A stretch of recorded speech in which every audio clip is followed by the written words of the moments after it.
Mesdames, Messieurs, bienvenue à cette émission de Sport Neuf Laval. Je suis votre animatrice Sarah Bibeau et je suis accompagnée de Michel Hogg à la co-animation. Et cette semaine, on aborde la thématique, c'est en fait les répercussions de la pratique d'un sport à long terme. Donc, qu'est-ce que ça fait pratiquer un sport dans notre vie future? Et on reçoit aujourd'hui Ryan McPhail, entraîneur en chef du club de gymnastique Laval Excellence, pour parler de ça. Bonjour! Bonjour. Comment ça va? Très bien, vous? Ben oui, ça va bien, merci. Alors, comme je l'ai mentionné un peu plus tôt, on aborde les répercussions de la pratique d'un sport à long terme. Donc, qu'est-ce que ça fait pour un athlète de devoir être restreint à certains critères? Qu'est-ce que C'est moi qui avais suggéré la gymnastique féminine, là, dans le sens où, parce qu'on réalise quand même que c'est un sport qui est particulier de demander assez jeune à des athlètes de vivre certaines réalités. Donc, on essayait de voir est-ce que dans la pratique à long terme ou dans le développement à long terme, ça peut avoir des répercussions. Donc, Ryan, toi, de ton côté, comme entraîneur, quels seraient peut-être les 2 ou 3 plus grands impacts que tu vois sur le développement d'une jeune athlète, d'une jeune gymnaste? C'est sûr que c'est un sport à long terme, dont ils commencent très jeunes, puis ils peuvent progresser jusque dans leur adolescence et tout ça.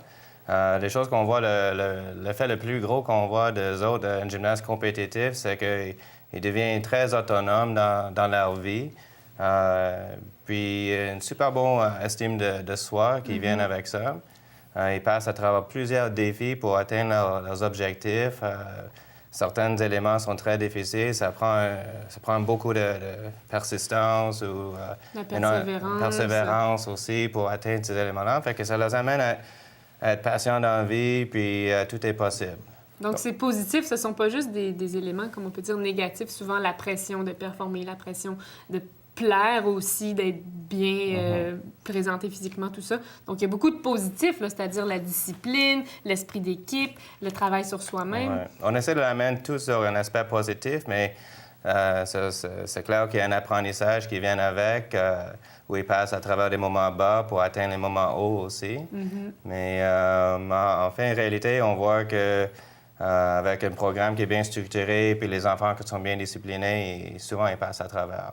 Est-ce que justement, par rapport à l'encadrement ou la structure, quels sont les éléments peut-être un petit peu plus spécifiques qui vont être offerts ou qui vont être sur lesquels tu vas penser avoir peut-être un petit peu plus d'implication, de support au niveau des jeunes filles de 9, 10, 11 ans qui ont à gérer la pression de la performance? Ou comment est-ce qu'on les initie vers cette pression de performer, là? Mais c'est clair qu'en partant, ça vient souvent du coach. On les dit comment arriver, on les montre comment faire, tout en apprenant les outils nécessaires pour être plus autonome dans leur adolescence.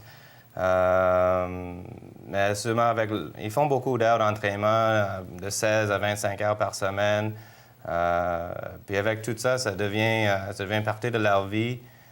C'est quelque chose qu'ils comprennent à travers toutes les années de l'entraînement. Est-ce que tu dirais justement que ça prend des qualités peut-être personnelles, ça prend une personnalité particulière pour pratiquer la gymnastique? Absolument. Ça prend quelqu'un persévérant, ça c'est sûr. Quelqu'un qui démotive facilement, on va avoir plus de misère à le motiver, de la faire comprendre que c'est un chemin, puis plus un chemin que juste une finalité d'avoir un objectif. Mais c'est clair que ça prend quelqu'un qui est capable de passer à travers les moments difficiles. Les hauts et les bas. Oui, les hauts et les bas, oui. OK. Mais avec l'équipe qu'on a, puis tout le monde s'entraide, autant que les coachs que les enfants. Un bel esprit d'équipe, ça peut aider à encourager les autres enfants, de savoir que tout le monde a le même objectif pour réaliser leur meilleure capacité. Parce que ça devient aussi comme un peu une deuxième famille pour ces jeunes. Quand on passe un 17, 20, 25 heures dans ces réalités-là, veut pas, on a une amitié, on a des relations, on a Bien, souvent, c'est sports. Plusieurs années aussi. Ça ne sera pas seulement un an. Ça va être la même cohorte, comme on peut dire, de gymnastes qui vont se suivre autant dans les compétitions que dans les entraînements.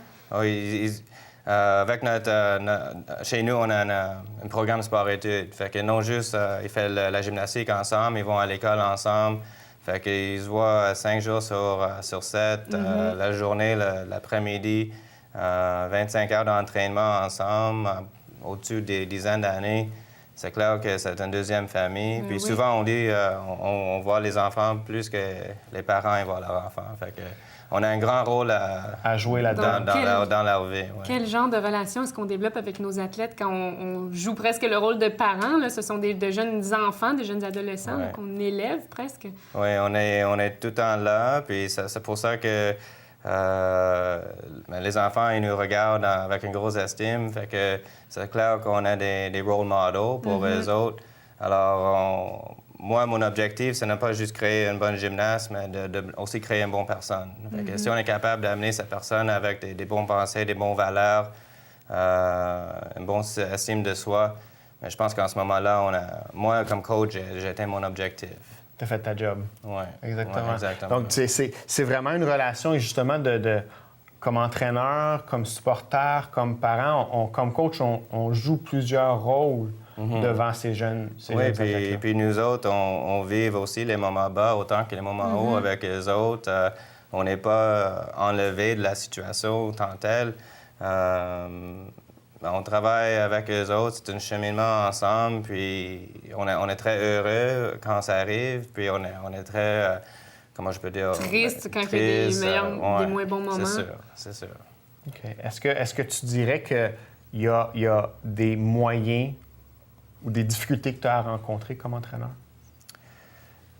Chaque jour est différent. Je dirais que dans tous les domaines, il y a des difficultés à passer à travers. Je pense que la chose la plus importante à connaître, c'est que chaque enfant est différent. Fait que de vraiment trouver qu'est-ce qui va stimuler l'enfant, ou motiver l'enfant. De ne pas toujours avoir la même approche avec elle. Ça marche avec elle, fait que donc ça va marcher avec l'autre. Ça ne peut pas toujours être vraiment pareil, personnaliser chaque entraînement. Ouais. Bien, merci beaucoup, Ryan. Merci d'avoir été là. Merci à vous. Merci. Ça fait plaisir. Merci. Merci. Bonjour, mon nom est Roberta Arguello et voici les nouvelles du sport. Au hockey, le Centre d'excellence sportif Rousseau à Boisbriand sera l'hôte d'un match hors concours du championnat junior mondial le 23 décembre prochain. Les clubs de l'Allemagne et du Danemark s'affronteront au domicile de l'Armada dans le cadre du tournoi En route vers le mondial junior avec RBC. Ce tournoi consiste de 10 matchs préparatoires qui auront lieu dans 6 villes de l'Ontario et 2 du Québec du 19 au 23 décembre. Il rassemble les meilleurs joueurs de hockey de moins de 20 ans de plusieurs pays dans le monde, comme l'Allemagne, le Danemark, les États-Unis, la Finlande qui sont les champions de l'an dernier, bien sûr le Canada et bien d'autres. Ce tournoi prépare les joueurs au championnat junior mondial qui se déroulera à Montréal et à Toronto du 26 décembre au 5 janvier. Nous voulons souhaiter bonne chance au Canada qui n'a pas remporté de médaille ces 2 dernières années. Bienvenue à ma chronique nutrition. Alors, cette semaine, c'est un petit peu la suite de la dernière chronique sur l'immunité. On parle de probiotiques. Pourquoi on parle de probiotiques? En fait, pourquoi on en a besoin dans notre société actuellement? Pourquoi on parle de ça alors qu'il y a 10-20 ans, on n'en parlait pas? Premièrement, notre mode de vie est assez aseptisé. Hein? Des microbes, nous, ici, on n'en mange pas. Alors, notre flore intestinale est assez limitée. Et aussi, on mange peu d'aliments fermentés. Alors, dans d'autres cultures, il y a des aliments qui sont fermentés, comme le kéfir, le labné, des choses comme ça, ou toutes sortes de produits, la choucroute en Europe, qu'on mange très peu ici. Alors, soit, on a 2 choix, soit on se tourne vers ces aliments-là, qui sont effectivement très bons pour la santé et qui peuvent nous apporter une certaine quantité de culture bactérienne, si on peut dire, ou de bactéries bénéfiques, ou soit on se tourne vers les suppléments si on n'aime pas les yogourts, les produits laitiers fermentés et tout ça. Il y a certains produits qui sont effectivement des yogourts ou des yogourts à boire auxquels on ajoute des probiotiques. Le yogourt en soi en contient déjà une partie de bonnes bactéries bénéfiques, donc c'est pas à négliger. Maintenant, il y a ces produits-là aussi qui sont des suppléments, si on peut dire, hein, qui nous donnent des L-caséine, des des lactobacilles, parfois des bifidus aussi. Est-ce que c'est vraiment important, la quantité, le type? Bon, écoutez, une bactérie en soi, tout ce qu'on veut faire, au fond, dans notre intestin, c'est avoir une bonne flore intestinale. Peu importe le type de bactérie qu'on décide, si c'est un mélange, mettons, de 7 ou 8 bactéries, ce qu'on veut, c'est que l'intestin, quand il y a un agresseur quelconque au niveau immunité, bien, qu'on soit protégé au niveau intestinal en ayant beaucoup de bactéries qui vont diluer l'effet négatif de cet agent pathogène-là, par exemple. Alors, quand on les prend, on n'a pas vraiment besoin de grosses doses. Par contre, il faut que ce soit régulier. Si on veut que l'effet dure, on ne peut pas dire j'en prends une fois sur deux, une fois ou 2 semaines. Ça se dissipe assez rapidement, l'effet d'un probiotique. Et également, il y a aussi que ça peut revenir assez dispendieux. Si on ajoute une capsule par jour, ça peut aller assez vite. Alors, soit vous les mangez, ce qui est quand même plus économique, ou soit vous dites, je vais prendre ma petite capsule ici et je vais la mettre dans mon contenant de lait et je vais me faire mon propre yogourt. Et ça va être une bonne façon de faire pousser des bactéries à la maison. Et avec un comprimé, mettons, de probiotiques, je vais pouvoir avoir 7-8 portions d'aliments riches en probiotiques à la maison. Alors, c'est des petites solutions comme ça. Alors, la semaine prochaine, je vous parle l'hiver s'en vient, on parle de mélange de randonneurs. Qu'est-ce qu'un bon mélange de randonneurs? Est-ce qu'on devrait acheter ces choses-là tout fait? Est-ce qu'on peut s'en préparer un qui est assez nutritif et qui peut nous soutenir durant nos sports d'hiver? Alors, merci et à la prochaine. Au baseball, le Lavallois Charles Leblanc a aidé l'équipe nationale junior du Canada à remporter la médaille de bronze lors du tournoi de qualification des Amériques tenu récemment à La Paz, au Mexique. Lors de leur victoire 12-7 face à l'Argentine, le Lavallois a fait un circuit et 3 coups sûrs en autant d'apparitions au bâton. Il a également très bien performé lors de leur victoire contre les équipes du Guatemala et de l'Équateur. Il fait maintenant partie de la liste des 30 meilleurs espoirs de l'organisme Perfect Game of USA publié cette année. Au fil des ans, cet organisme a atteint un niveau de crédibilité à l'évaluation des joueurs de baseball amateurs. Bravo à Charles Leblanc pour tes belles performances et ta médaille de bronze. Notre invitée athlète de la semaine se nomme Mégane Choisy. Elle est âgée de 11 ans. Elle est gymnaste pour le club Laval Excellence. Elle se prépare présentement pour faire des futures compétitions et futures classifications en gymnastique. Et elle a remporté au mois de janvier dernier la médaille d'argent à la poutre. Et ça, c'était lors de la compétition Stream Cup. Et habituellement, elle a de la difficulté à la poutre. Donc, c'est pour ça que c'était un exploit pour toi, remporter la médaille d'argent. Ouais. Tout d'abord, bonjour, Mégane. Allô? Comment ça va? Bien. Oui? Oui. Parle-moi donc de ta compétition à la poutre. Comment est-ce que tu as de la difficulté à la poutre? Ben, je fais pas vraiment des gros mouvements à la poutre Non? d'habitude, parce que comme la plupart du temps, je tombe à la poutre. Puis là, OK. ben, j'ai tout réussi, puis la plupart de mes mouvements, ils étaient stick, fait que c'était une belle routine. Donc, c'était une belle réalisation que tu Ouais. vas garder ça en souvenir longtemps, là. Oui, Tu es fier d'avoir réussi cette compétition-là, d'avoir réussi ce résultat-là? oui. Oui. Est-ce que ça a été peut-être ton meilleur moment dans ta saison l'année passée? Ou il y a eu d'autres moments qui étaient aussi, presque aussi importants, aussi Ben, satisfaisants? j'ai aimé aller au championnat canadien. Oui, tu t'es qualifié pour les championnats canadiens aussi. Oui, Ça a été une belle expérience, ça aussi. oui.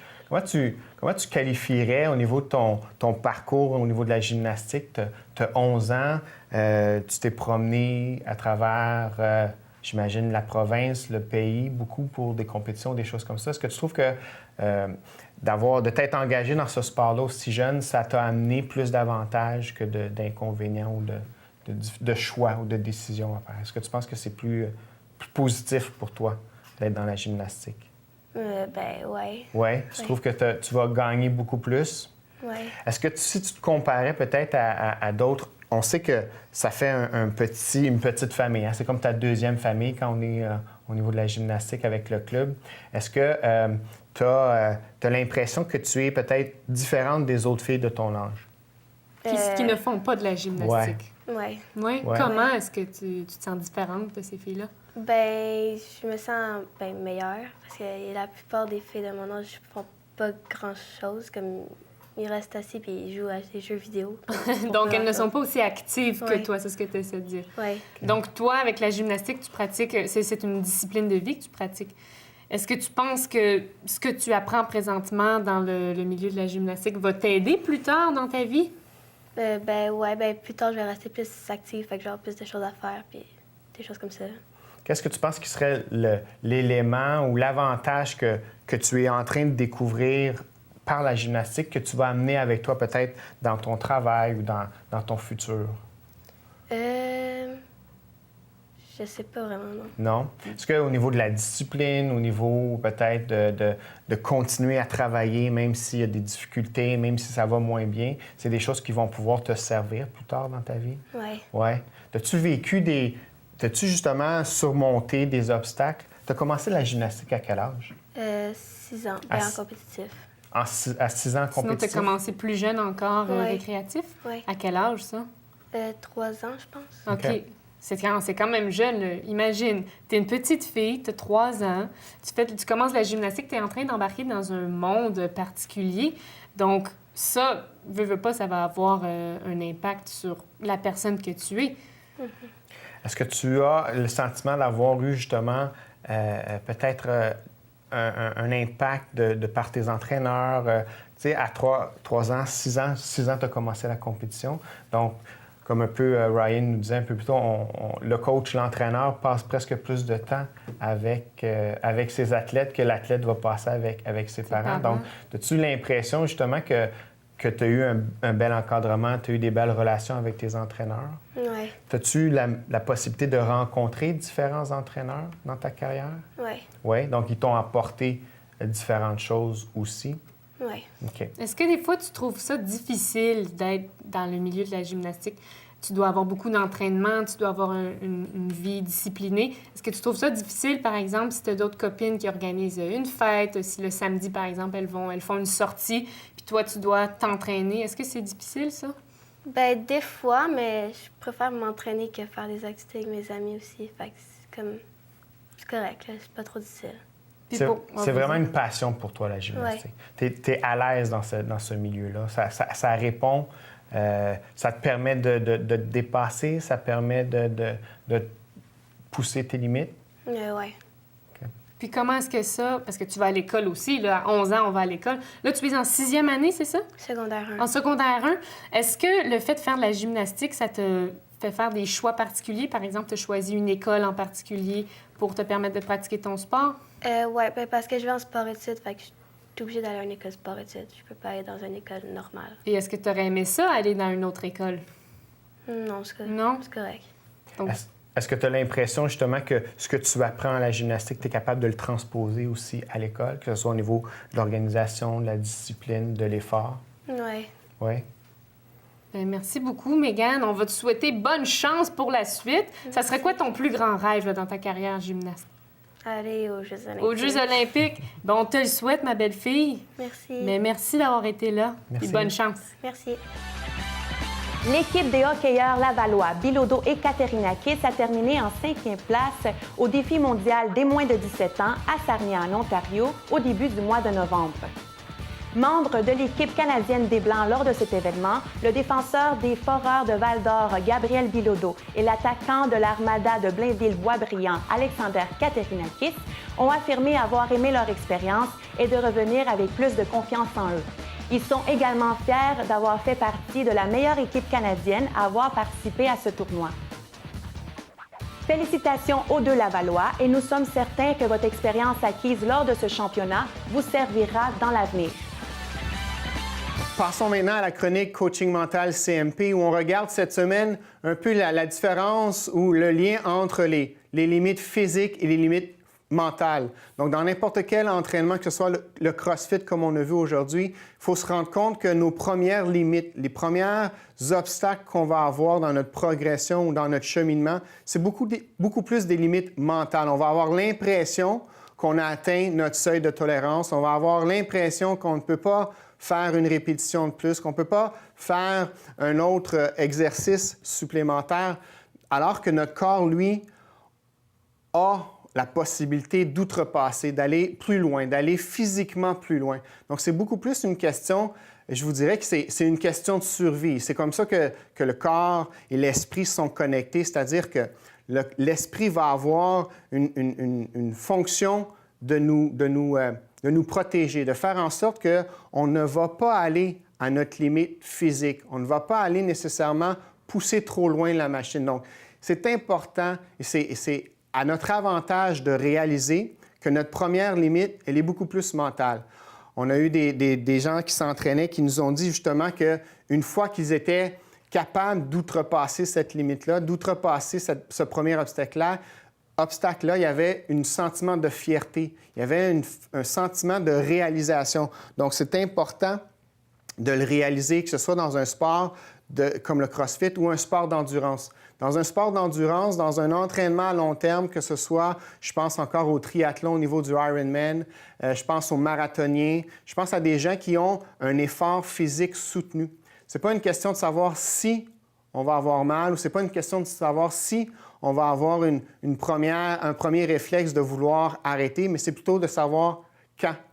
Et quand ça va arrêter, comment on va réagir. Donc, c'est plutôt d'avoir une façon de planifier cette étape-là, d'avoir une façon de se dire, OK, quand je vais avoir un message de ma tête, quand je vais avoir psychologiquement un message qui va me dire, OK, je ne suis plus capable, je suis à bout, je ne peux pas continuer, comment je vais réagir? Quelle va être ma réaction? Comment je vais gérer ce sentiment-là? Parce que c'est sûr que ça va nous arriver. C'est sûr que ça va nous arriver même par rapport peut-être à un entraînement quotidien, juste de savoir de vouloir se reprendre en main. On va avoir des journées où ça va être un petit peu moins intéressant. On va avoir un petit peu plus de difficulté à se présenter à notre entraînement, à se lever, à vouloir pousser la machine. Donc, c'est important si on veut dépasser cette limite-là et aller au-delà, d'aller gagner les gains, de se prendre en main et de planifier comment on va réagir dans ce moment-là. Ça fait partie du sport. Outrepasser nos limites, ça fait partie du sport. C'est un moment où on doit encore là peut-être venir évaluer la volonté à laquelle on veut atteindre notre objectif. Quand je suis fatigué, quand je suis découragé, démotivé, c'est un test. C'est de savoir pour moi, est-ce que je veux vraiment aller chercher mon 15 secondes sur mon kilomètre? Est-ce que je veux vraiment améliorer mes performances à ce point-là? Donc, un autre élément qui est important pour contrecarrer cette limite psychologique qu'on peut avoir, c'est d'avoir du repos. Je pense que si on est moindrement en entraînement, moindrement dans la progression sportive et athlétique, il faut avoir une discipline de vie. Il faut être en mesure de bien se nourrir, de bien se reposer. Donc, encore là, vous voulez avoir de l'aide, vous voulez avoir du support dans votre progression, dans outrepasser vos limites physiques ou mentales, vous visitez notre site www.cmpcoaching.ca. Vous vous inscrivez à notre infolettre. L'Association régionale de Laval de soccer a tenu son 35e Gala Méritas le 9 novembre à la salle Embassy. Plus de 30 trophées ont été remis aux équipes officielles, entraîneurs et bénévoles du monde du soccer lavallois lors de cette soirée. Ils ont notamment vanté le brio des formations des Étoiles de l'Est en senior masculin, de Fusion 1 de Fabrose en U14 masculin, de Delta en senior féminin, ainsi que des équipes en sélection U13 féminine et masculine. Ils ont conclu le gala en soulignant les 10 ans de service de Francine Lahaye et de Roxane Terrien au club de soccer lavallois. Félicitations à tous les gagnants et nous voulons vous souhaiter une autre belle saison en 2015. Et voilà, c'est ce qui met fin à cette émission de Sport Neuf Laval pour la semaine. On va remercier notre chroniqueuse nutrition Marie-France Lalancette et aux nouvelles sportives Roberta Arguello. Merci à toi, Michel. Merci, Sarah. Ça m'a fait plaisir. Merci à nos invités aussi qui se sont déplacés en studio pour venir nous rencontrer. Et notre question de la semaine en terminant, que vous pouvez aller répondre sur notre compte Twitter à Sport Neuf Laval, sport avec un S. On veut savoir quelle discipline ou quel sport vous auriez aimé pratiquer si l'âge n'était pas un facteur important dans le développement d'un athlète. Toi, Michel, ce serait quoi? Moi, je pense que j'ai arrêté ma carrière de hockey trop jeune. J'ai arrêté de jouer au moment où il fallait ne fallait pas pas arrêter. arrêter. Donc, justement, là, dans cette dynamique-là, je pense qu'on revient au sport un petit peu plus tard avec les ligues de garage, avec nos amis, mais je pense que c'est un sport que j'aurais aimé continuer au niveau de mon développement. Ouais. Puis Et toi? moi, je m'imagine, à chaque fois que je regarde les Jeux olympiques, je m'imagine gymnaste, patineuse artistique, joueuse de hockey, joueuse de curling, peu importe. J'aurais vraiment aimé pouvoir faire une carrière d'athlète. Peut-être que... Je crois que mes parents ne voulaient pas nécessairement mettre toute l'énergie sur moi parce qu'on était 3 enfants. Ou peut-être que j'avais juste pas de talent puis qu'ils ne voulaient pas me le dire. Mais bref, j'aurais aimé ça, être athlète olympique. Mais on aimerait savoir ce que vous auriez aimé. Donc, gênez-vous pas à venir répondre à notre question. Et on vous dit à la semaine prochaine. Au revoir!